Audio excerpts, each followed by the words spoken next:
Hello and welcome everyone this evening. It's a pleasure to have you. Tonight we're going to be speaking about how to protect your eyes when you're living with diabetes. This event has been produced by ourselves, Diabetes Africa, but we're incredibly thankful to our sponsors, Rush Products Limited, who provided a financial grant to partially fund this activity, but didn't have any input into the selection of speakers or the themes that we're going to discuss this evening. I'd like to thank you for joining us, our participants, and also our speakers that we're going to have today. Please be active in the chat. We love an active conversation. We're joined by 3 experts, 2 medical experts, and a lived experience expert here tonight. Dr. Chanel Smith is an SC2 ophthalmologist currently working at the Shrewsbury and Telford Hospital. She recently went to Uganda to support Eye Health Africa, a non-profit organisation dedicated to delivering high-quality ophthalmologic care across the continent of Africa. We also have Evelyn Mensah, who we love to call Evie, with us tonight. Evie, why don't you introduce yourself? Hi everybody, my name is Evelyn Mensah. Everybody who knows me calls me Evie. I'm a consultant ophthalmologist who has worked in the NHS for the past 34 years. I'm a subspecialist in conditions that affect the back of the eye, medical retina conditions and cataract surgery. I am responsible for people who are living with diabetes and who are sent from the screening programme to the hospital eye service with sight-threatening diabetic retinopathy. Thank you so much, Evie. Now on to Amelia. Amelia, can you tell us a little bit more about yourself and your journey as a person living with type 1 diabetes with diabetes-related eye complications? My name's Amelia. I've had type 1 diabetes for 26 years now. This year will be 27. At the moment, I am going through my journey with my eyesight being deteriorating to the point where I will be classed as blind. I also have kidney failure, which they both stem on from not looking after my diabetes so well in my teenage years. I kind of went through a stage where I was in denial about it and it didn't exist, which in the long run wasn't great for my health. Thanks, Amelia, and we'll hear more from you in a few moments. We'll also be hearing from Daniel Nguyen, who's living with type 1 diabetes and is an award-winning type 1 diabetes advocate. So why do we even need to know about the eyes? Why are they so important? Evie, I was wondering if you could give us a little bit of background about this. Yes, it is a really important condition. The reason why we have a screening program is because we want to catch people living with diabetes who may have changes affecting their eye. We want to catch them before it actually starts to affect their sight. Diabetes in the eyes can affect in 2 ways. If you develop what we call proliferative diabetic retinopathy, which is abnormal blood vessels growing at the back of the eyes, these blood vessels can bleed and cause sudden loss of sight. If you develop diabetes in the macula, otherwise known as diabetic maculopathy, which can take the form of waterlogging, leaking blood vessels, causing a lot of waterlogging in the macula, or deposits of lipid, which is fatty deposits in the macula, this can also affect the sight too. So your ability to see is very much dependent on the clarity or the clearness of your eye. At the front, you have your cornea. Light passes through your pupil, which is the gap in the iris. It passes through your lens, and then it hits the back of the eye, the retina. But the part of the eye that's responsible for you seeing things in fine, clear detail is your macula. The rest of your retina is responsible for your peripheral vision. So if you look at this picture, you can see that somebody with normal vision will be able to see things very clearly and with good clarity. However, this picture represents somebody who has got diabetic retinopathy, which may take the form of floaters from bleeding from the blood vessels, or it could represent the fatty deposits and the waterlogging affecting the central part of the vision. So this is the impact that diabetes at the back of the eye could have on somebody who's living with diabetes. It's important for the changes to be identified before these changes happen, so that modifiable systemic risk factors such as control of your blood sugar, control of your blood pressure, and control of blood lipids, i.e. the fats within your blood, delay any further development of diabetic retinopathy. Thank you, Evie. That was a really clear explanation and highlighting the importance of why people living with diabetes have to link how they're able to get a control of their condition and the long-term health of their eye. One of the misconceptions people have a lot, and I'd love you to explain in more detail, is say, I go to Specsavers, I, get stronger glasses. Why are you telling me about screening? Evie, help us understand what is the difference between going to Specsavers and the type of checkups that you're talking about. Well, it's really important to attend your diabetic eye screening appointments, because when you go to the optometrist, you are literally just going to get a pair of glasses. Now, the National NHS Diabetic Eye Screening Programme is one of the commissioned screening programs in the country, along with other screening programs like your breast screening or cervical screening. So it's under a very close radar that patients actually attend those appointments. So anybody who's aged 12 and above should be attending their diabetic eye screening appointment. And it's a very, very simple test. When you go for your appointment, you will have your vision checked. You will then have drops put in the eyes to make your pupil big. And then photographs will be taken at the back of the eye. And these photographs are then graded. They're appraised, they're looked at to identify any potential diabetic changes so that they're picked up early. So usually when they're picked up early, you're not having any symptoms. You don't realize that there's actually anything going on with your eyes. And so that is why it is so important to attend your appointments for diabetic eye screening and not just rely on attending the optometrist for glasses. Hi, Chanel. Would you like to add to what Evie has said about screening? I think with screening, sometimes what we're referring to is those really subtle changes, those microaneurysms, those dot blot hemorrhages in the periphery that you would have not noticed. And that is the first sign of diabetic retinopathy. And actually, if we're seeing people then, we can prevent it getting to, towards the end stage, proliferative diabetic retinopathy. And that's what they're trying to do. We're trying to catch them right at the beginning. That's great. Thanks, Chanel. Thank you, Evie. And my understanding is there's been a little bit of change recently, and people might not be sure how often they're supposed to have this test. I wonder if you could walk through, I guess, what the standard intervals are to have this screening, and then what it might look like if someone has picked up any changes in their eyes.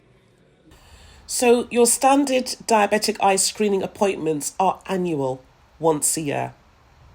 Now, the National Diabetic Eye Screening Programme is identifying low-risk people living with diabetes who have had no diabetic changes at the back of the eyes. So some people may be offered appointments every 2 years.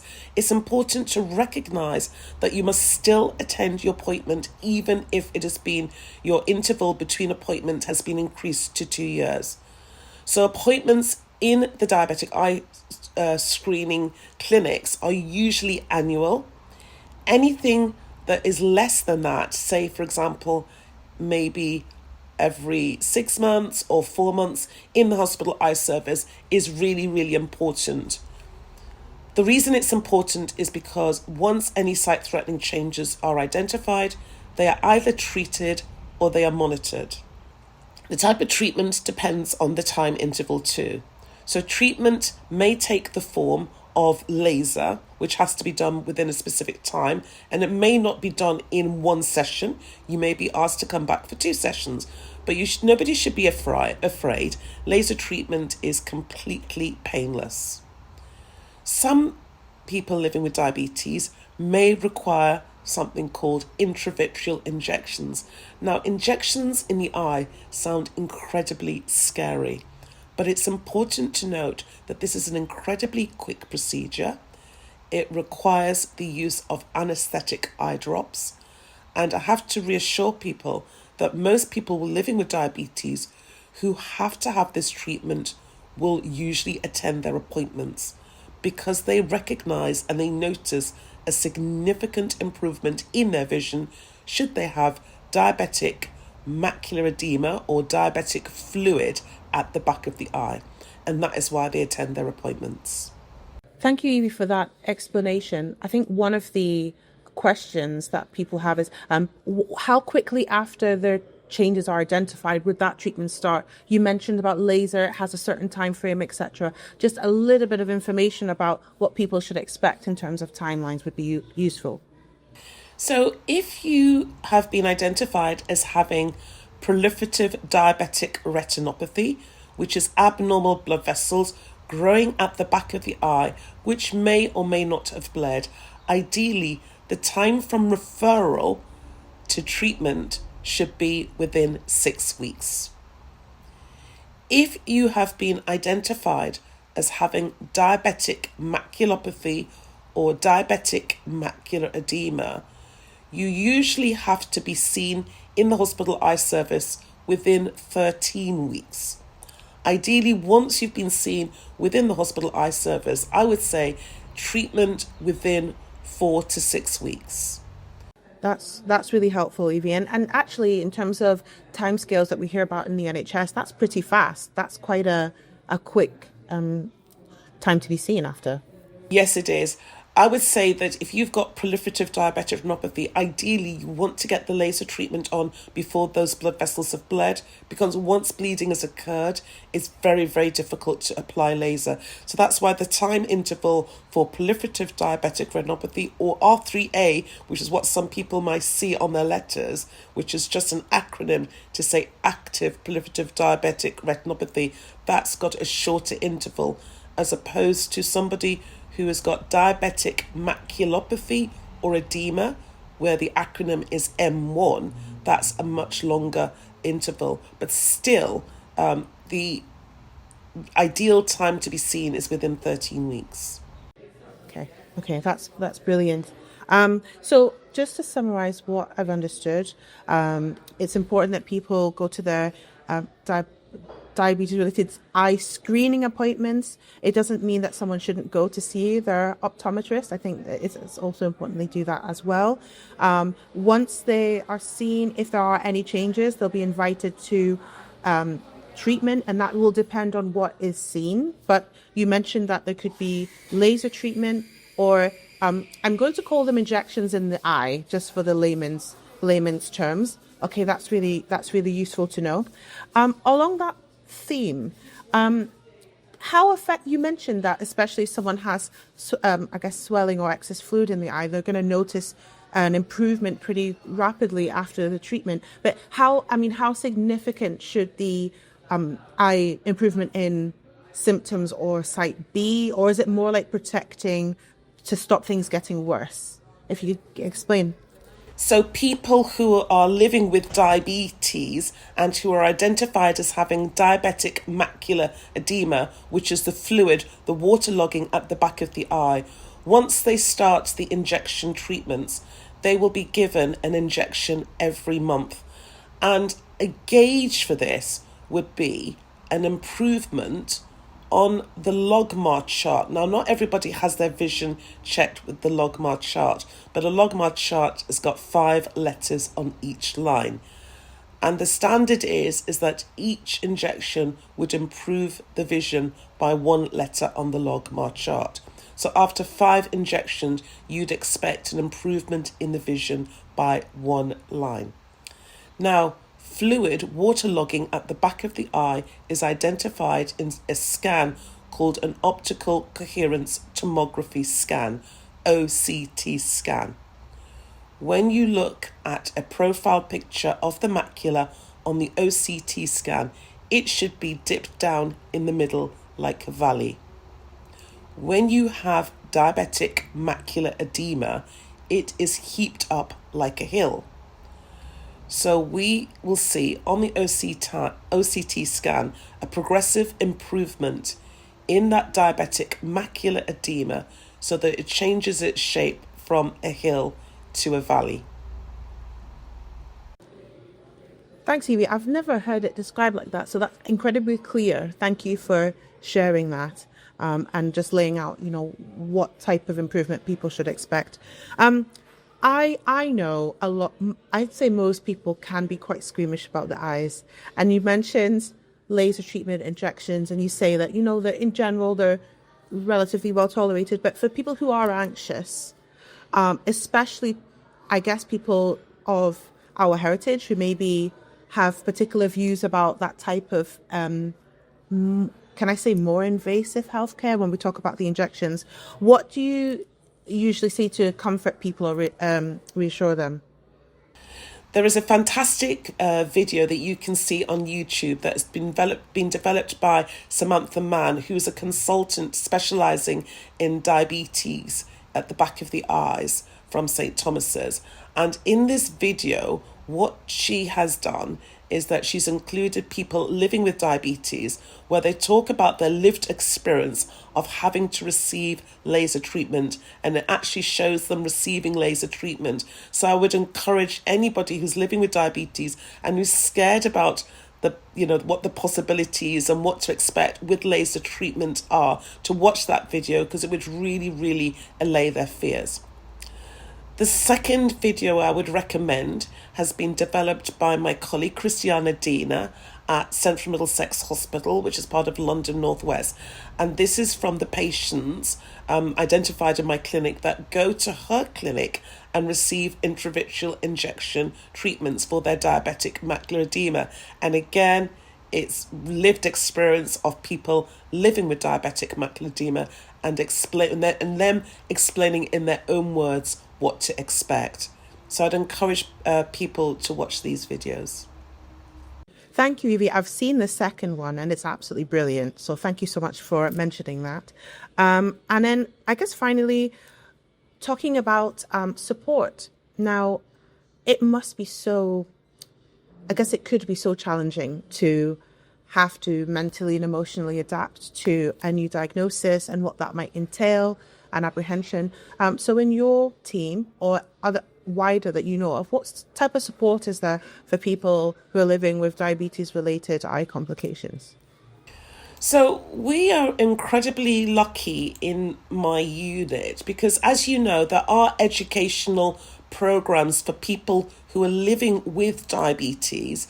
There is the Daphne program for people living with type 2 diabetes, and Daphne stands for dose adjustment for normal eating. And there's the Desmond program for people living with type 2 diabetes, which is diabetes education and self-management for ongoing and newly diagnosed. Now, sometimes it can be a little bit of a challenge for people living with diabetes to attend these educational programs. We make every second count, which means that any person that comes to the clinic who's got sight-threatening changes, what I now do is I will refer them to our eye clinic liaison officer. Now, so most hospital eye services will have an eye clinic liaison officer. The acronym is ECLO, who are trained professionals who provide emotional and practical support to people with any eye conditions in the clinic. But specifically in my clinic, we've identified a pathway for people who have got sight-threatening changes, who are struggling with the control of their diabetes. And they're sort of like bridging the gap between the hospital eye service and the support that is on offer. And most eye clinic liaison officers, ECLOs, have a good listening ear and they're really accessible. Thank you, Evie. Amelia, you're living with type 1 diabetes. What have you learned about having diabetes and your eyes along the way? I've learned a lot. I've learned a lot about the eyes in a short space of time. I learned that I didn't know your eyes can make new blood vessels. I didn't know that.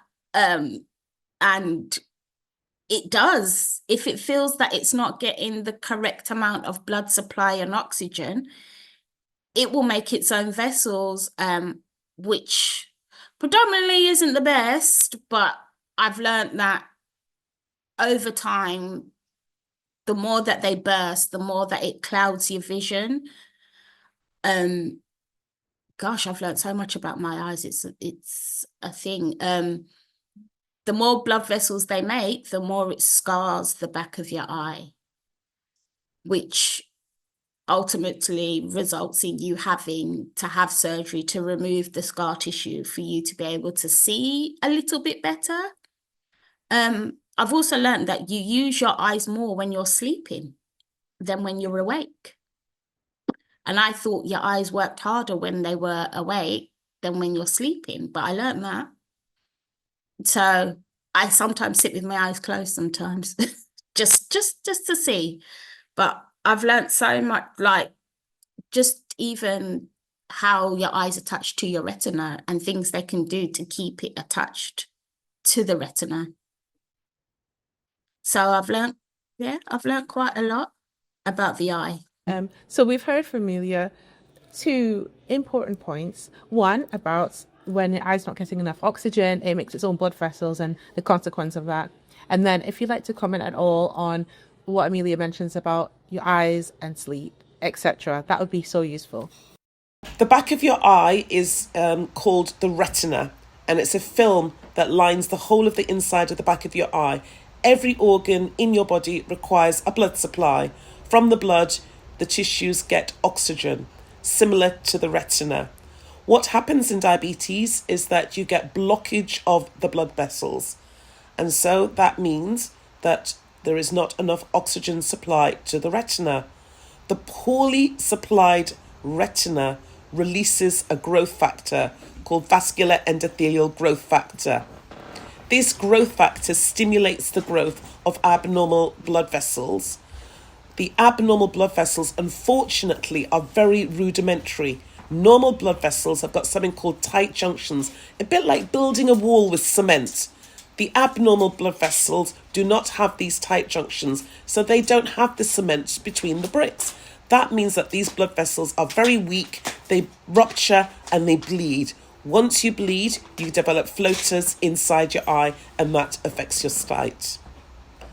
The second thing that happens with the bleeding, if you don't get any treatment for these abnormal blood vessels, is that the blood vessels start to lay down scar tissue. The scar tissue starts to contract. That contraction pulls your retina off. It's a bit like wallpaper peeling off the wall, and that is a profound impact on your sight and causes significant loss of sight. Now, Amelia talked about the fact that your eyes work more at night time during the day. I'm not sure whether or not she's alluding to sleep masks. Now, the National Institute for Health and Clinical Health and Care Excellence has actually released new guidelines to improve the management and monitoring of people living with diabetes and who have monitoring of their diabetic retinopathy. If you look at the NICE guidelines, they do not mention the use of sleep masks as a form of treatment. Thank you, Evie. And I know Amelia will be on later on for the Q&A, and I'm sure we can discuss more about maybe what she's heard and where that's coming from. But Evie, thank you so much for all your clear knowledge, your wealth of information. I really appreciate it, and how you communicate that in such a clear way. I appreciate your time, and we're looking forward to joining our other presenters for the Q&A session. Thank you. When it comes to diabetes-related eye complications, who's at risk? Let's hear from Daniel Newman, who's living with type 1 diabetes.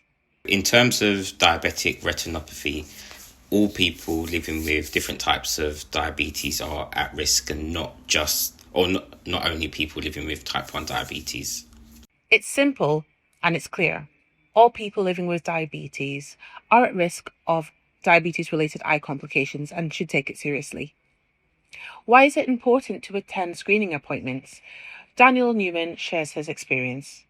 In my experience, when I was going to my screening appointments, but sometimes I wasn't going, and my almost alarm signal that something was wrong was when I started to see floaters, so little specks of blood in my vision. And for me, up until that point, my vision was okay.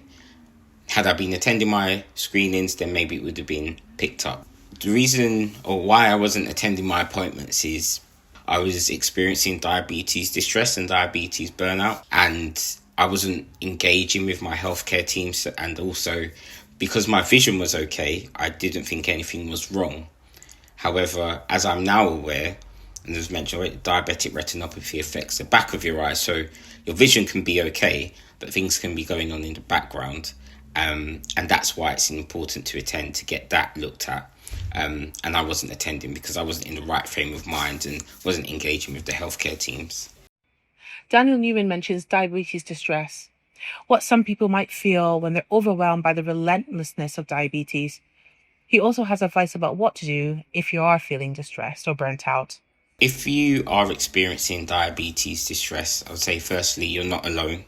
And you need to remember you're not alone. Many people, if not all of us living with diabetes have experienced diabetes distress or diabetes burnout at some point. And the key to overcome or to get through that is to seek help and speak to your hospital team or speak to your GP and explain what's going on. Or maybe you might want to link out to or reach out to community groups to try and get some peer support. But you really need that support and help to enable you to move out of the diabetes distress and the diabetes burnout.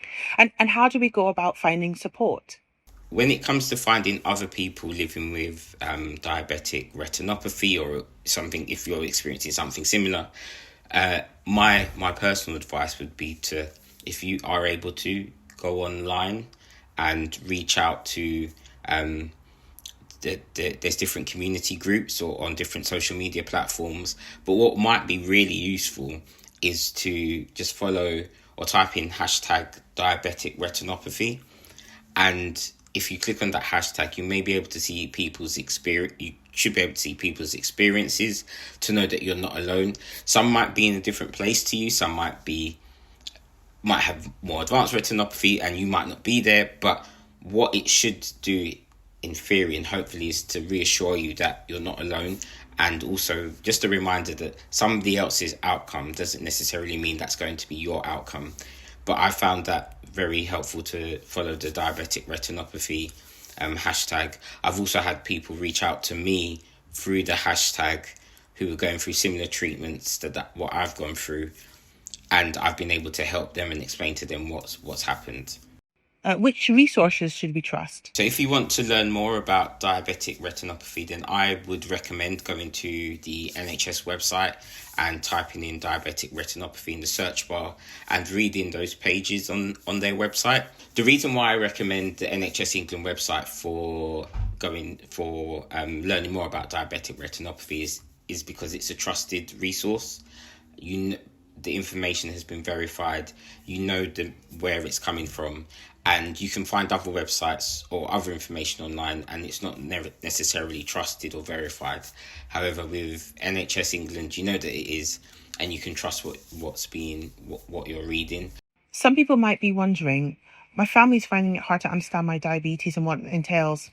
Let's hear what Daniel has to say about the topic. If you're in the situation where your family don't understand or are finding it difficult to understand that your diabetes is a medical condition, it's not something that you've caused to yourself, it's not something that is because of you or anything that you've done, it's a medical condition. And for me, it really is about taking the time to educate them as much as you can, but in a way that the message will almost be receptive, because there might be things that family are saying that they automatically presume are correct, but they aren't necessarily correct. And having that open conversation, and perhaps it might be, you know your family better than I do, so it might be around prompting them to ask questions and showing them resources that say, actually, no, this is the reason, because of this is the reason why my diabetes wasn't caused by me. Diabetes is a medical condition. It's really about understanding your family, and also knowing that you're not alone.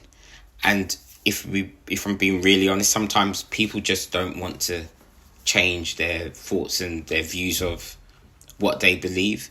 And as much as it's hard for us as people living with diabetes to be in that situation, if we know that we've done enough, or you've done enough, then that's all you can do, is do your best to kind of get that message across to them. Hopefully it resonates, and if it doesn't, then I would say recommend seeking support from, whether it be other people living with diabetes, or somewhere else, or just trying to find somebody who understands what you're going through.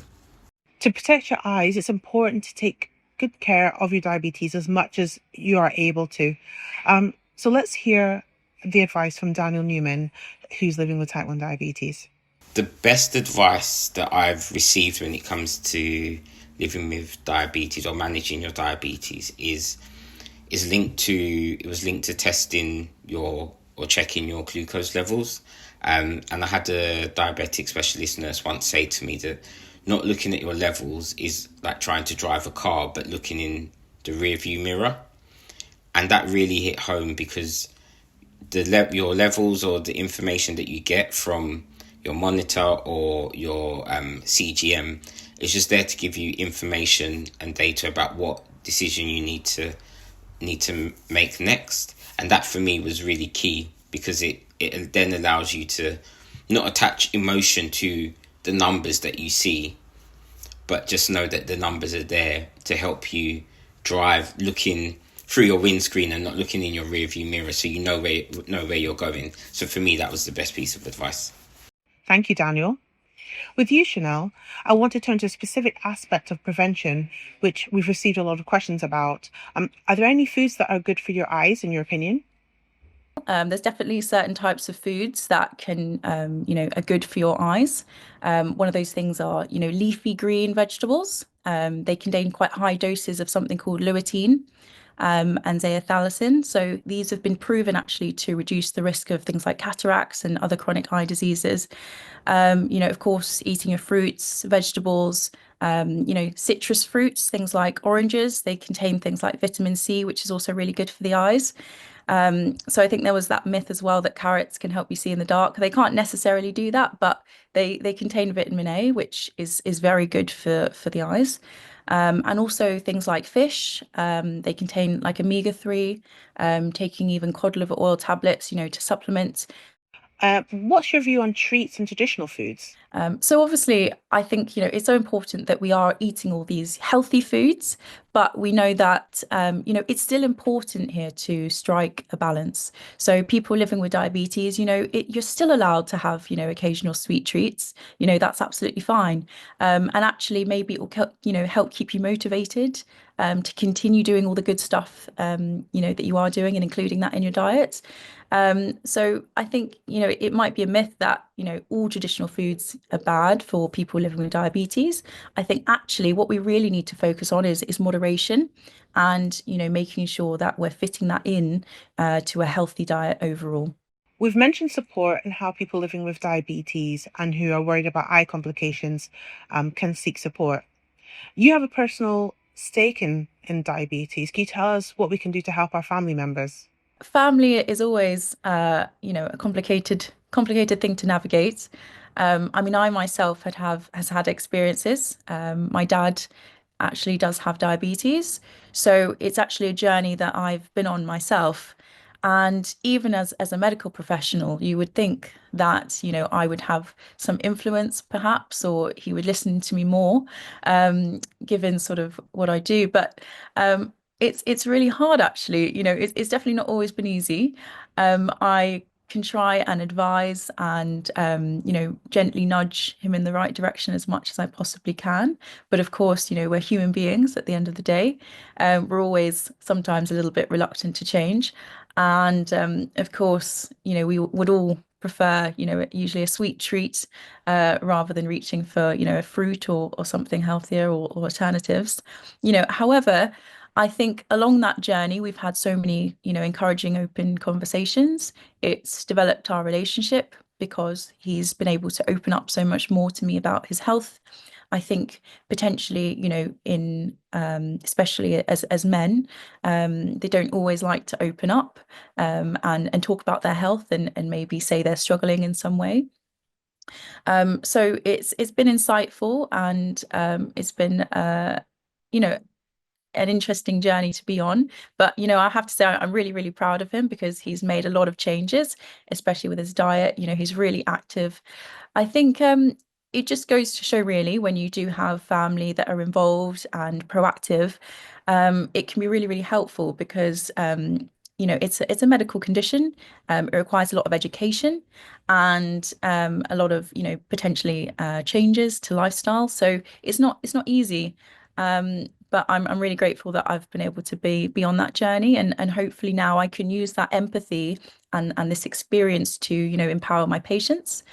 And a simple yes or no question for you, Chanel. Will I see something? Will I see visual changes if something's wrong with my eyes? Is it always obvious if something's going wrong with my eyes? Yes. So if something is really wrong, of course, you will see visual changes. People do see visual changes when their diabetes has progressed enough. But I think with screening, sometimes what we're referring to is those really subtle changes, those micro aneurysms, those dot blot hemorrhages in the periphery that you would have not noticed. And that is the first sign of diabetic retinopathy. And actually, if we're seeing people then, we can prevent it getting to, towards the end stage, proliferative diabetic retinopathy. And that's what they're trying to do. We're trying to catch them right at the beginning. Thank you, Chanel. Yeah, I fully agree with that point. I think it's important to highlight. And now we're moving on to another aspect that's incredibly important, we know, for people living with diabetes and eye complications and their family carers and loved ones. It's about support. So, Amelia, can you tell us your experience of support and where you get your support from? I say if you've got a good diabetic nurse, lean on them, phone them. 9 times out of 10, I phone her just to moan. And look at what other there's quite a lot of support out there. Your local council has like sensory services that can help support you. RNIMB do a lot with people with diabetes and losing their sight. So there's always advice that they can give to help you. And just ask for help if you need it. And don't feel like if you're asking for help, you're being a burden on people. If you need the help, ask for it. And I've got great family members. Everybody has their own sort of job that they do to help me. So my gran will come with me to most of my appointments. My brother and my sister are more of the technical side of things. My mum comes to the late night and weekend appointments that I tend to have. Everybody pitches in as much as they can. And what kind of support have you had in the past? There's loads of things that the council can supply for you to still do your day-to-day things.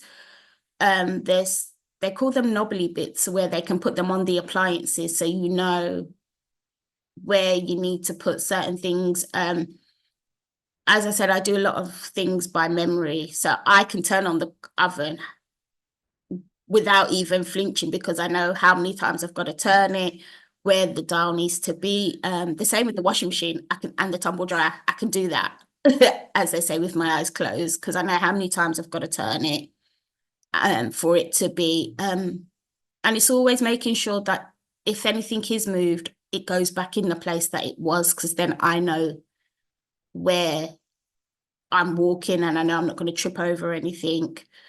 And another aspect, Amelia, with the advance of technology, has that helped you? Do you get additional support by using technology? I'm using technology to help a lot with things. So there's 2 apps that help with people with vision loss. One's called Be My Eyes, and the other one is called Seeing in AI.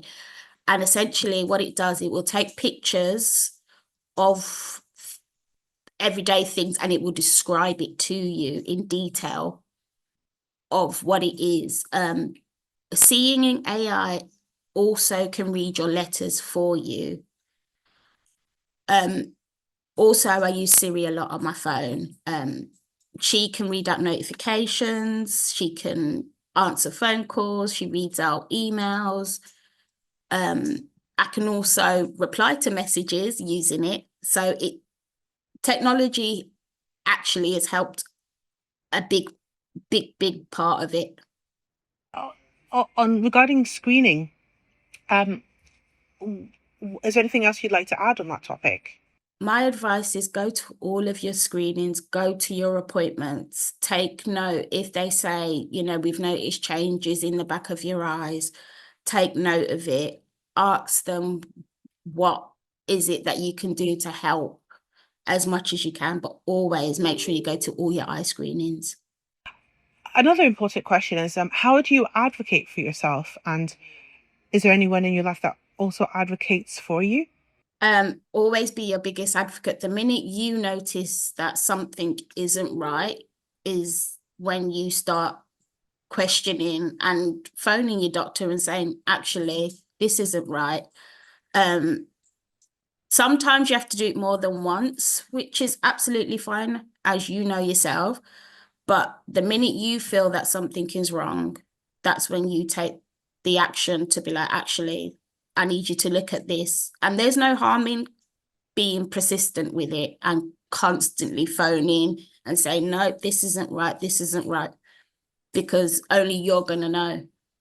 What have you found most helpful coming from healthcare professionals? So what I've found helpful with healthcare professionals is that they all talk to each other, just to see how each side of everything is working. And then they tend to always come up with some kind of plan to explain other things we can try, what will be more beneficial, why we can't try certain things. But it's always explained to me why we can't do this. And they've always given their support of things that they think might help and for me to try, and then come back and we can talk about why it didn't work, or if it worked, do we continue doing it?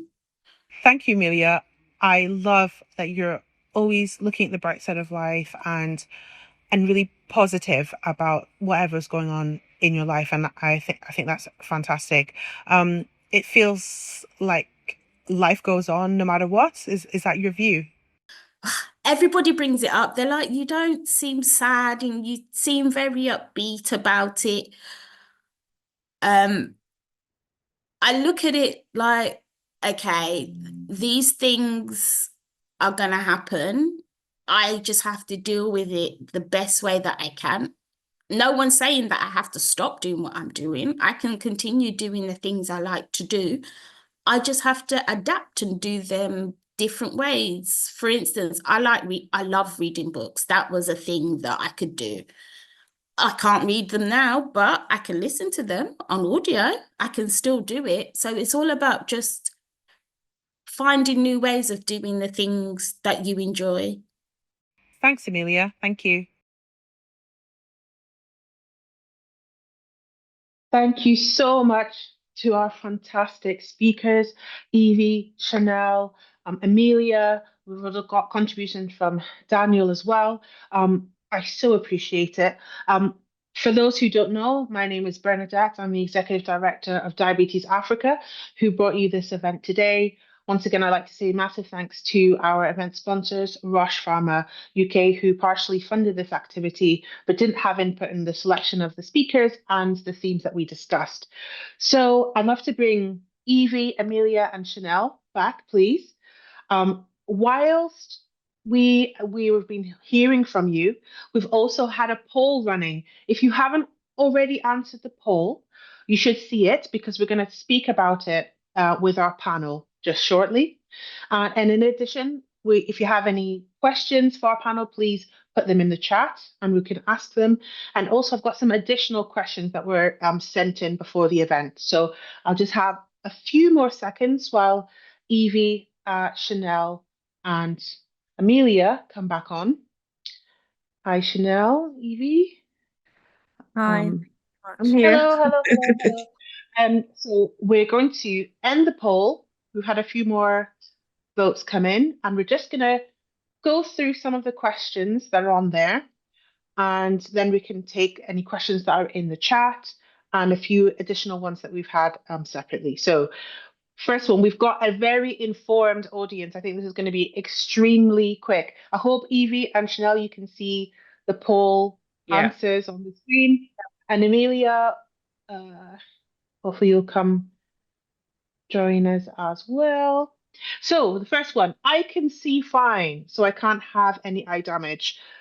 89% of people who responded got that correct. It's false. But for the 3 people who will remain unnamed, who said that it's true, I was wondering if there's anything else we could share that could convince them otherwise. Yeah, I would say that by the time you're actually by the time diabetes is actually affecting your sight, sorry to sound kind of it's almost like shutting the stable door after the horse has bolted. So that means that everything that comes thereafter in terms of treatment is to try and maintain the vision that you've actually got there and then. That would probably be the best outcome. If there is some improvement, then that's an additional bonus. So that's why it's important that we've got a screening program.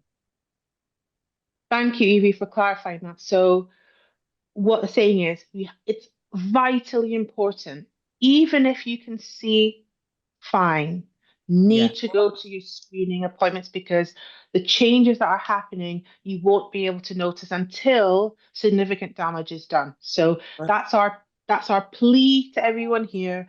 Most people are on board, but for the few people who voted otherwise, it's our plea to get your eyes screened, please. Okay, right. Second question, it's very related. Vision changes may not be noticeable early diabetes-related eye disease. I say we'd covered that. Still, we're not at 100%. So even though I'm very proud of our excellent speakers that we've had tonight, obviously there's still a little bit extra work to be done because it's not 100%.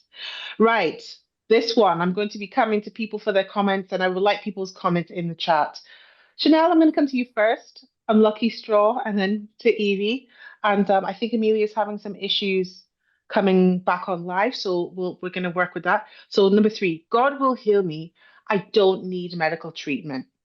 You've got the short straw, Chanel. First comment, and then Evie, you can come in. And please be active in the chat if you've got any contribution. Yeah, this is it's quite a tricky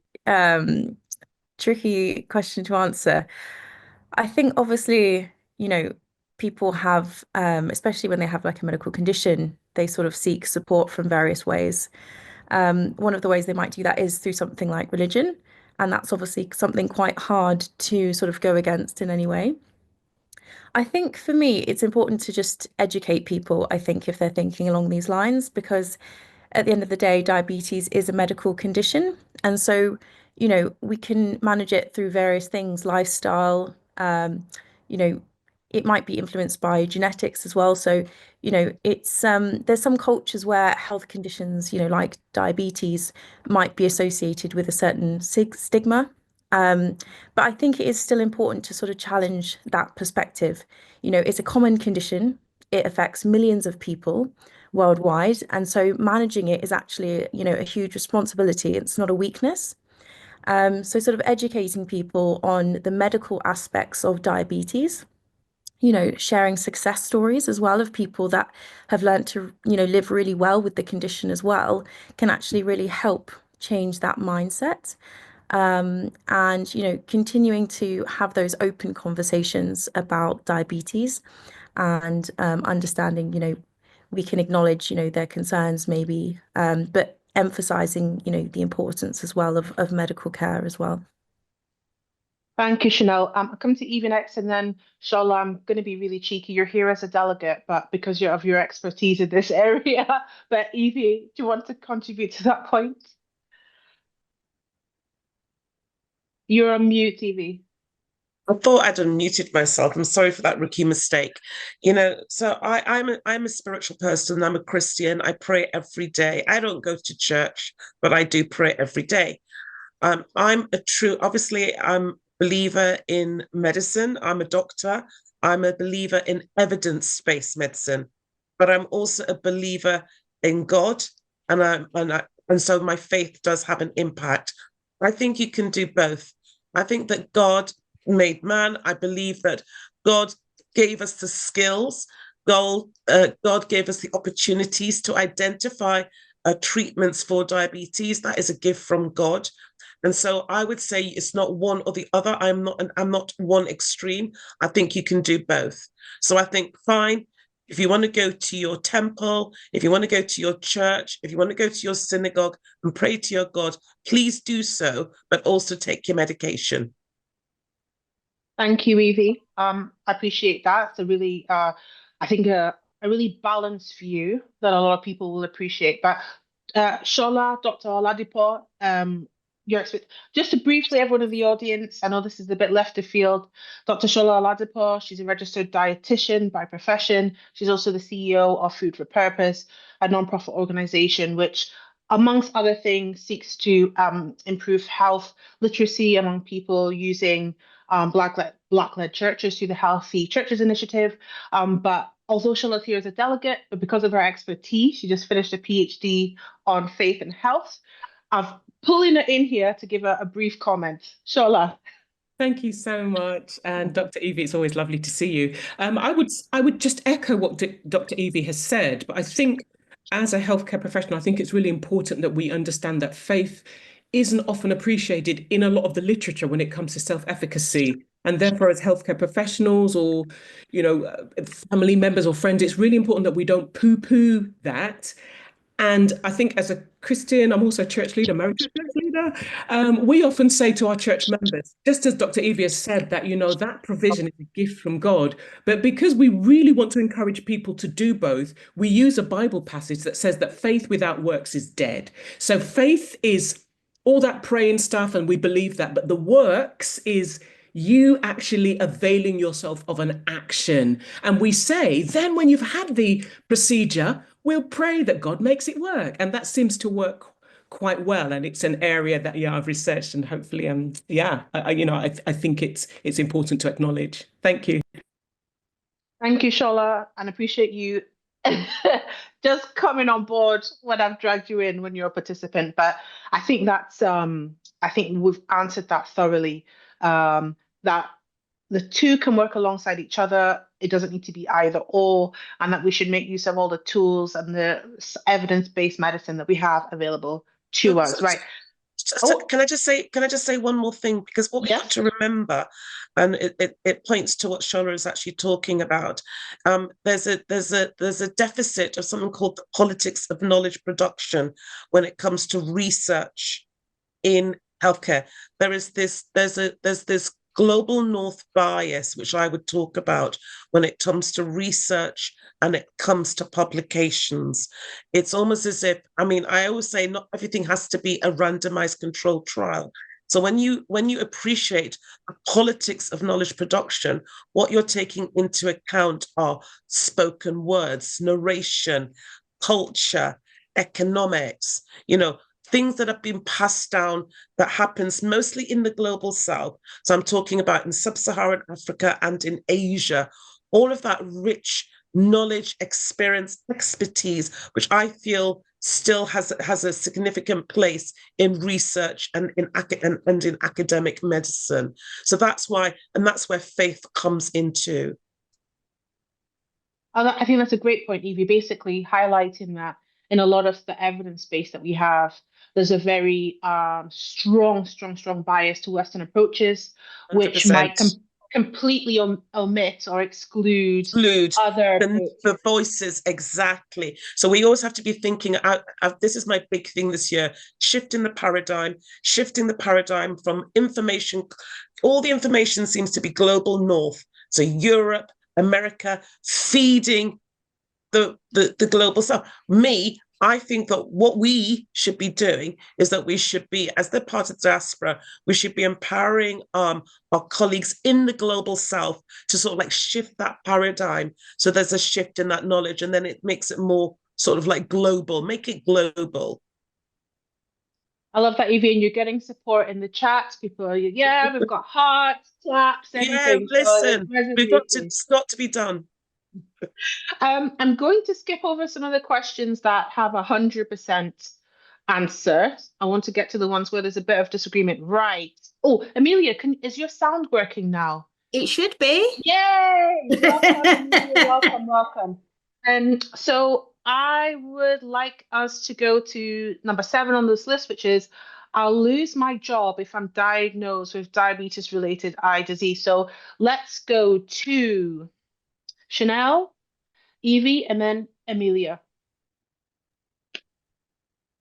Yeah, so I think with regards to, keeping your occupation with diabetes, I've seen different sides of the coin. So I've seen some people that unfortunately have had to either limit their job or change their job or stop working altogether. Unfortunately, if their diabetes has progressed to, the sort of proliferative retinopathy and we've not been able to control it. However, I have seen the other side where people have done really well with the diabetes and actually have, gone regularly to their screening and have been to the GP and got their cardiovascular risk factors under control and actually have started to see an improvement in the diabetic retinopathy and have been able to live, almost a normal life. So it's definitely, having diabetes is not, this life sentence where you have diabetes and it's, you will have to limit what you do with your day to day and it's going to limit your work.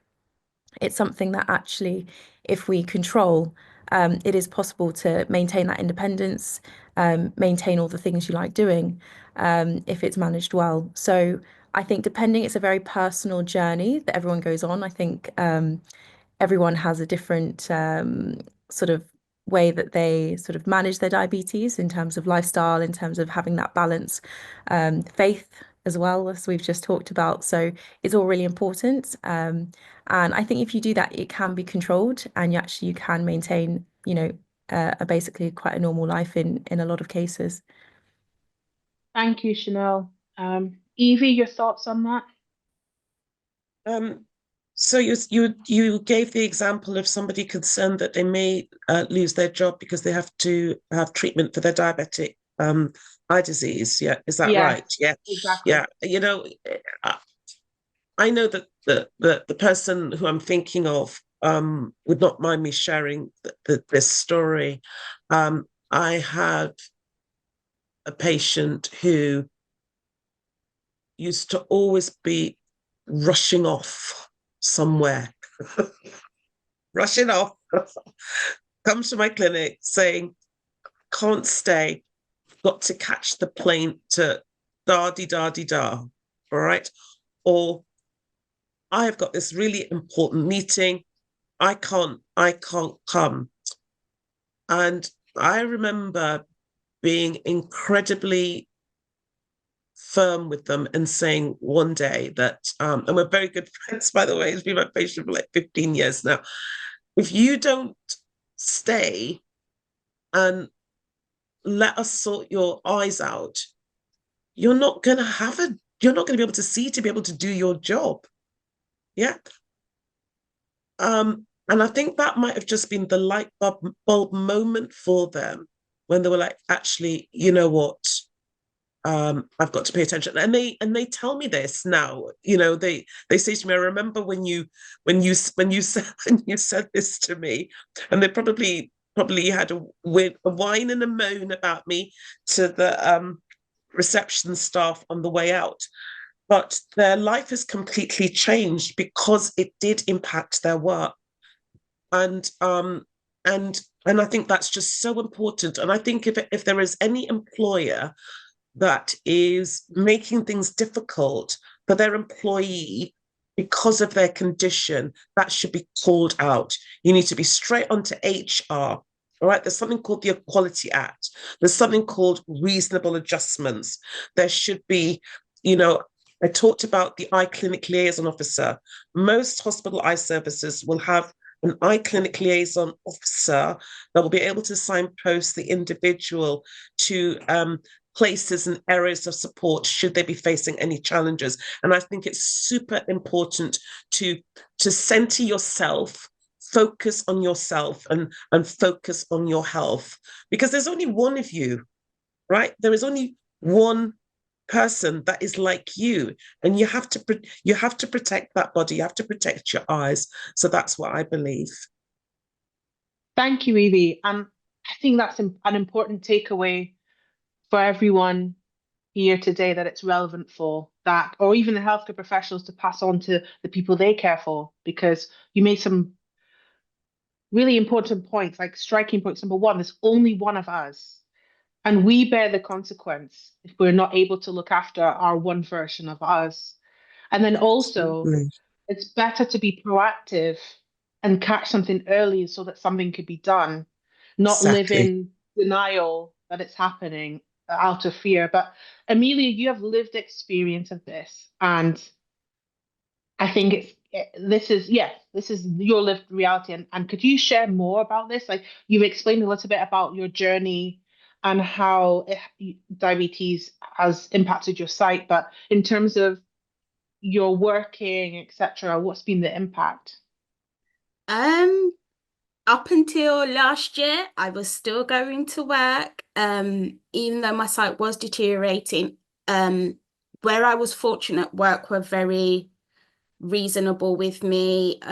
Anything I needed just to help to do the job a lot easier, they were happy to adjust to. We had brighter lights put in for me, just so that I could adapt and still continue to do my job as much as I could. It's only last year where they were like, actually, and it wasn't even work, it was more of the doctors were like, actually, we're going to need you to stop working. They were quite surprised I was still working. And they just said, we're going to need you to stop working and focus on everything at that point. You can do it. It's just you have to make the time to go to your appointments, put you first, because I look at it at work, you're just a number. As easily as you leave, they can easily replace you. They're not really concerned about your health as such, but I always made sure that I was like, actually, I've got an appointment this day. This is what it's for. This is what it entails. And me being open and honest about having these appointments and what they're about worked in my favor, as I was given the time. If they knew after an appointment I wasn't in the right frame of mind to come back to work, it'd be go home, we start again tomorrow. So don't feel that you have to be committed to the job, because you don't. At the end of the day, you've got to put you first. And I had to learn that, because I was that person that be like, oh, I can't stay too long because I've got to get back to work. They need me at work, or I'd miss appointments just because I didn't want to miss out on going to work. And I learned that the hard way. So always make sure you put you and your health first. Amen, Amelia. And Evie, I'm guessing it wasn't Amelia who you were referring to. Amelia, you know what? Let me tell you something. Even if it was something else, right? I think we are exemplary people, and we always, and you know what I'm talking about in this collective we, all right? This collective we that I'm talking about. We're really on point with our work. We have attention to detail. We're exemplary, and we always want to do a good. But the thing is that let me tell you something. That job, even if you were unwell at home, they would get somebody else to do it, or the job would still go on. Do you understand? It's not important. It really isn't important. All right. We are our most important thing. We've really got to look after this body. We've only got one of it. I think we're preaching. We're preaching this evening. It's really good. It's so spot on. And I think for other aspects of our life, we have to remember that, like you said, Amelia, at work, we're just a number. Yes, we have to provide for our families, but we're going to be in best place to provide for our families if we're in good health. So we need to also bear that in mind. So thank you for answering that question. I pray that we've changed lives tonight and that people are going in tomorrow with a different mindset. There's another question which I think is incredibly powerful. And I hear this so much. People are so terrified of losing their sight that any form of complication that's picked up feels like the end of the world. And it can be, I think maybe that's because healthcare professionals, the way we frame it, is like, oh, this is going to impact your sight. This is good. So when it happens, maybe there's a sense of terror because this is what people are being warned about. So I'd love to get insight. I'm going to open the floor, but at some point I would like to hear from Amelia. But that 100% of people said there's life after sight loss. So we have nailed the point, but maybe can we speak on this, how you balance informing people about the threat of sight loss, but then not making it seem like a failed destination? Chanel first, then Evie, then Amelia, please. Yeah, I think it's a really common thing for people to have a stigma, to have diabetes. And actually, I think people take that on as a personal failure, and it's really, really not. Obviously, we know people of African, sort of Asian origin genetically are at a higher risk anyway, and that's something that they have to be aware of. But because of sort of the lifestyle factor, it's often, placed, a personal responsibility, and a personal almost blame, and people internalize that. And therefore, I think that's why sometimes people don't share, and open up. And obviously, I spoke a little bit about my personal experience having a family member have diabetes. And I'm sure my dad won't mind me talking a little bit about that. Um, just in the sense that, he doesn't like sharing anything anyway. He's quite a proud man anyway. I think he, thinks he's Superman, and, he never gets ill, and he is remarkably fit for his age. And I completely agree with him in that regard. So I think when he did get diabetes, it was, it's something that I don't think he necessarily felt there was anything he needed to change, or anything that, particularly was, wrong. He was sort of in denial about it perhaps at the beginning. So it took like a few conversations and trying to open up to him about the importance of health, and what we could do, and the importance of screening. I've made sure annually that he's going to all of those. So I think taking away that shame, and saying, like, we're here, having that support. And actually, I think he feels better for it as well. And we've got a lot closer, and developed our relationship that way as well. Um, just by sort of being more open about, health and well-being. And this is all something that we can share, and take on board together and not feel alone. So yeah, I think especially in that African population, he's got many family members that all have diabetes as well, and has lost a lot of family members from sort of cardiovascular risk factors. So he takes his health quite seriously, and I think he's almost taken it the other way, where he goes over the top with his exercise and over the top with his diet and things like that. So there's a balance and there's a middle ground, and we're navigating that journey together. So it's hopefully something that people do have support, people living with diabetes, because it's definitely not anything to be ashamed of. And yeah, it's something definitely, if you get support for, it can actually be quite a fulfilling journey, actually. Thank you, Chanel. Thank you for that. Evie, going back to the how we frame sight loss along the journey, and how we have the conversation with people who have had impact of their sight. How do you go about that conversation? It must be a difficult conversation. It is a difficult conversation because you don't want to frighten the patient. You really don't. You don't want to frighten them, and you want them to continue to attend. But we recognise that our patients that don't attend, it's because of fear. And it's because of what Chanel said, is that they go into denial. And we understand that and we recognize that. And that's why I think it's really important to have supportive mechanisms within the hospital eye services as well. I think it's quite a scary place to come into a hospital. What we've done with a lot of what we've done in Northwest London, which is where I work, at Central Middlesex, we've got a community diagnostic hub.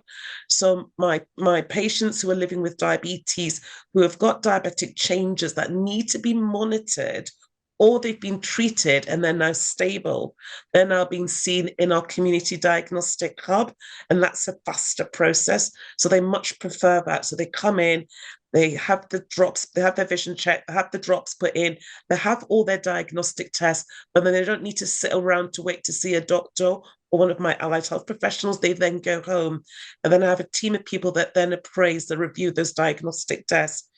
So I think the conversation that I have with my patients is that we're on this journey together, that there isn't anything to be frightened of. When people think about sight loss, they think about everything being completely and totally black in both eyes, and that's what they fear. And everybody knows that out of all the senses that people are frightened of losing, sight is the most important one. So I think as long as they understand that usually it's not that the vision is completely black. If they've lost their central vision, they've still got their peripheral vision. There is always hope. You've got to give the patients hope, right? Even if they have got sight loss, you know what? They might have good vision in the other eye. If they've lost their central vision, they've still got their peripheral vision. And there are visual aids. We've got low visual aid clinics. We've got magnifiers. We've got all sorts of different things that can support any of our key patients who are living with diabetes with any potential sight loss. But what we do need to really emphasize to them the importance of attending appointments, keeping diabetes under good control. It sounds very flippant, doesn't it? Keeping your diabetes under good control, not sounding as if you're telling them off. You've really got to not sound as if you're telling them off. You've got to really be encouraging, give them all the tools, all the education. It's all about education as well. I think in ophthalmology, everything is very diagnostic. We got our computers on our desk. We can show them what the back of the eyes look like on the screen in our clinic rooms. We can show them what the scans look like. So it's really, I think that helps as well. It's all part of the education.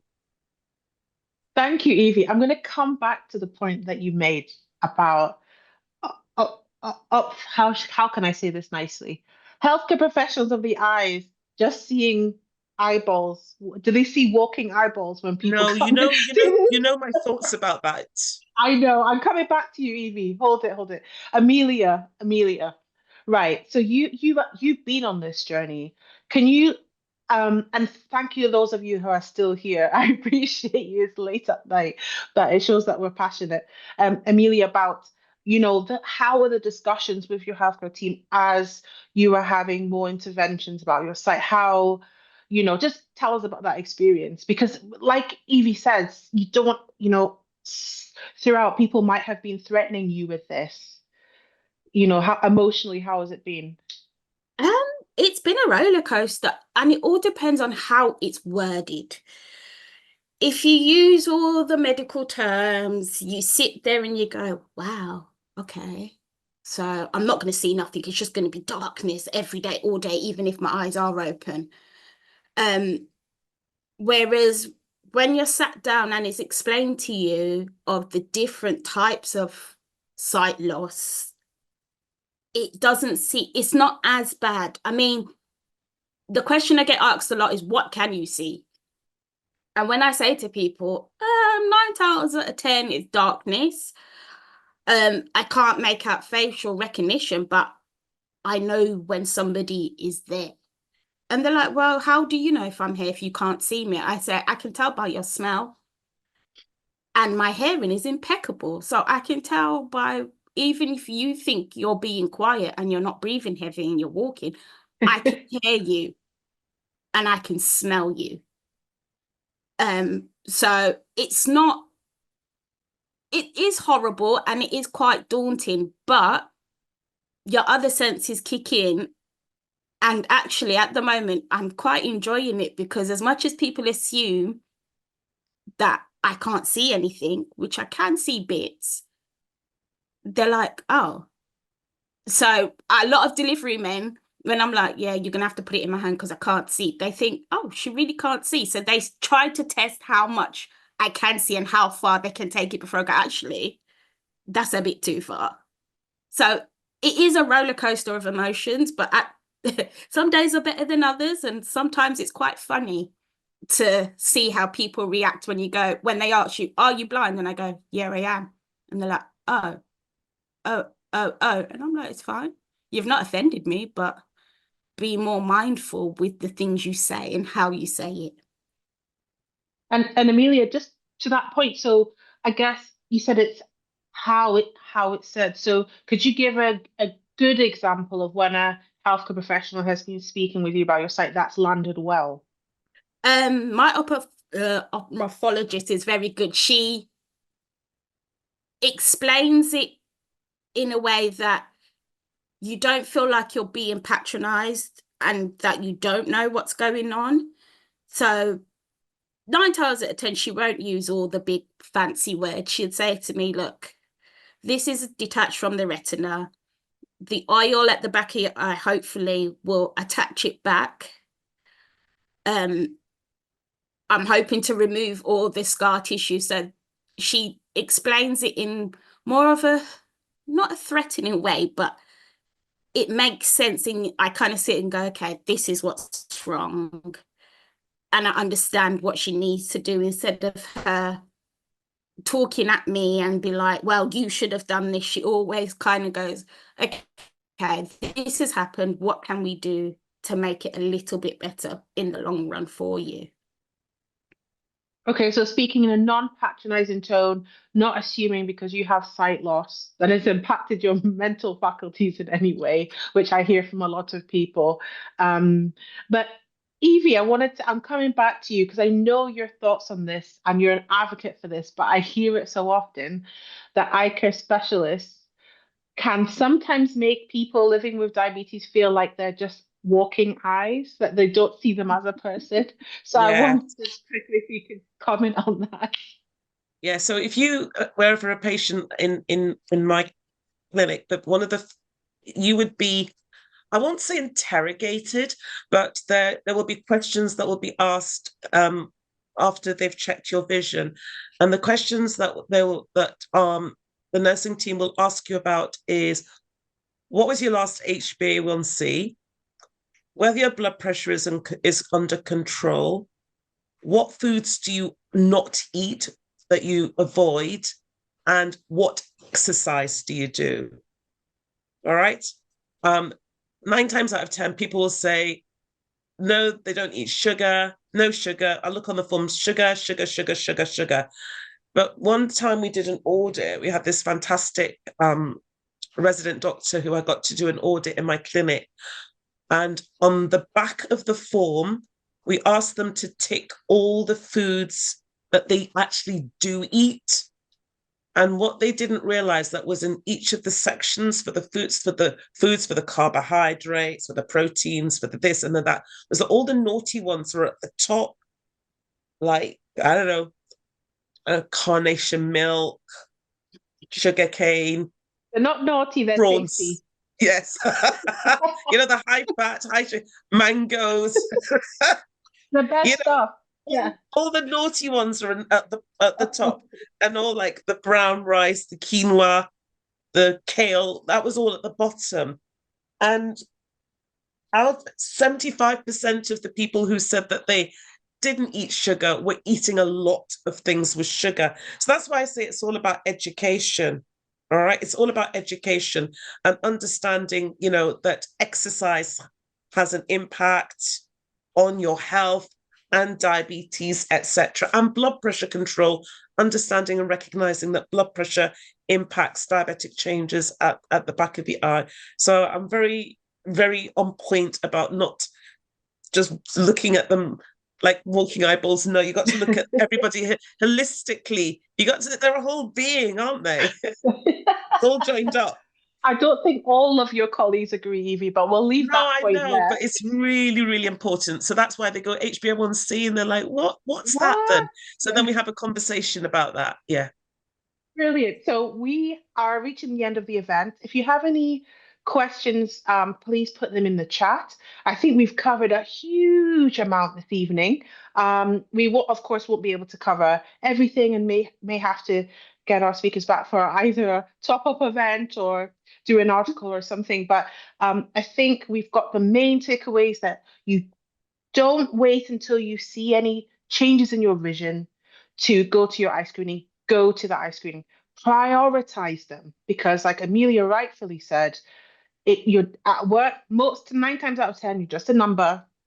Doesn't matter. And even if we think about, oh no, we've got to provide for our families, of course we do, but we can only do that if we're in good health. And so we not need to think about the long-term vision and long-term impact. It's not shameful to have diabetes-related eye disease. Sight loss is not the end. Amelia, I'm kind of scared now that you can smell me and you can hear me when I'm quiet, but No, do you know what? I know by your voice as well. I take note of voices a lot, so I know, and because I know what you look like, I've already got that image in my head. So most of my nephews will be babies forever in my head. But it's true, you did. I was with you when you identified someone by their gait, like how the sound of how they walked, and I was incredibly impressed. So I mean, we've covered a whole heap of things. I can't see anything additional in the chat, can I? Just saying, excellent presentation, lots of clapping, which is fantastic. I would like to say a huge thank you to our speaker and our panel, present now and not present. So the fantastic, incredible Evie, you're an incredible human being. Thank you so much for all that you do and the way that you communicate and your humor.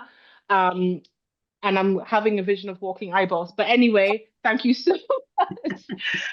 Yeah, thank you so much for your insights. And actually, it's been really powerful, not only hearing your professional insights, but how that intersects with your dad who's living with type 2 diabetes. I think that's important. My dad also has type 2 diabetes. He's ignored most of what I've said my whole life, so I completely understand what you mean about that. Amelia, so actually, I love it. Not mincing your words, be giving the real talk about what it's like and sharing your experience. I think it's so valuable to people to see your energy and your vibrancy for life and really demonstrating that sight loss is not the end. So I'm really thankful for that.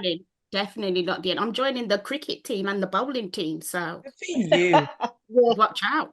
Evie, I need to introduce you in person to Amelia. She's a force of nature. Thank you to Daniel Newman, who's wasn't able to make it this evening. We're also going to have contribution from other experts. We're going to have Christiana Dina and Adam and Pani. So please look out for those in your email inbox and on social media. Thank you, Shola. You're an unofficial panel member, but thank you so much for your contribution. Finally, well, not finally, to our sponsors, Rush Pharma, who enabled this event to happen. It was a hands-off sponsorship from them, but thank you so much. And last but not least, the audience that stay here, that joined in the night when you've got jobs, children, things to do. You've stayed here and you're always loyal and, get involved. And we so appreciate you.